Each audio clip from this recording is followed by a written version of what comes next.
And now, after just a few months, Hazel and her brother George would travel a little farther to the coal-mining town of Hope Valley to join their new family.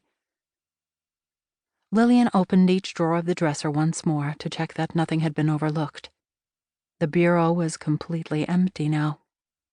She turned and scanned the bedroom, one of 6 on the second floor of the large house. There was a pair of shoes left under the corner of the bed, Hazel's best shoes for school and church. Lillian picked them up and held them against her heart. Her childhood bedroom would sit empty again now, clean and quiet and abandoned. First to leave their care had been Hazel's little roommate, Bryony, their darling 8-year-old, so guarded and withdrawn. But Bryony was now settled in well with the Moreland family. Lillian and Grace crossed paths with the youngster often at church, sharing hugs and listening to stories from her new life. Bryony seemed content and at ease now with her new parents and 2 doting older brothers. The sisters knew Bryony was receiving the piano lessons she loved, and that school was going well.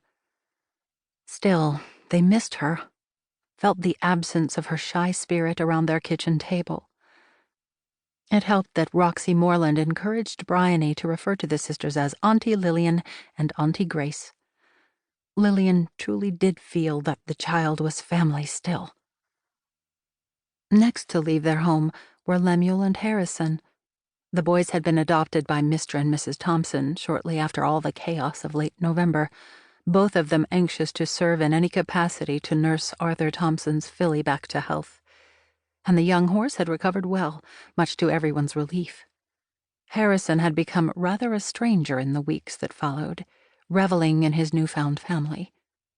But Lemuel continued to stop by often, walking the snowy mile that separated their homes in order to ask if there were any ways he could help. Still a servant at heart, Lillian thought, as she wiped Hazel's school shoes carefully and wrapped them in a cloth. Having gathered up all the girls' possessions, including Nellie, the rag doll that had been sent from Hope Valley, Lillian moved out to the second-floor landing and paused, looking across to the doorway of a smaller room. From time to time, Lillian would stand at the entrance to Lemuel's bedroom. If she were completely honest, she would have admitted that she dearly wished he were still living with them. Oh, she was grateful that Lemuel was with the Thompsons now, overjoyed that he could live with parents who devoted themselves to helping him finish high school, and perhaps could even offer him the college education that he'd meekly admitted he'd set his heart on. And yet privately, Lillian cherished Lemuel as the nearest she'd ever come to having a brother of her own. She suspected Grace felt the same way about him, and hoped that he would always visit often. And then, just before Christmas, arrangements were settled with the Ackerlands, the family from Hope Valley who'd pursued the chance to adopt George and Hazel. Miss Tilly had been the one to communicate their wishes first, and then Grace had made the journey into the mountains to meet the young family. Grace and Lillian had discussed their situation thoroughly. They knew that the couple had 3 younger children, and that Estelle Ackerland, who took in mending and sewing, was anxious for the older children to help around the house. Hazel was only 9, and yet Lillian fully expected her to be a competent assistant to her new mother. George, at age 13, would be very useful too. He'd become well acquainted with the husband, Ralph Ackerland, during trips with Miss Tilly, while George was suspended from school in Brookfield. He seemed enthusiastic about having this new father. But what about what's best for Hazel and George?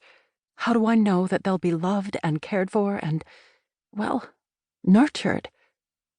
Despite the assurances of Miss Tilly and Grace, it made their parting so much more difficult for Lillian to wonder if the youngsters would be seen as family members or as live-in help.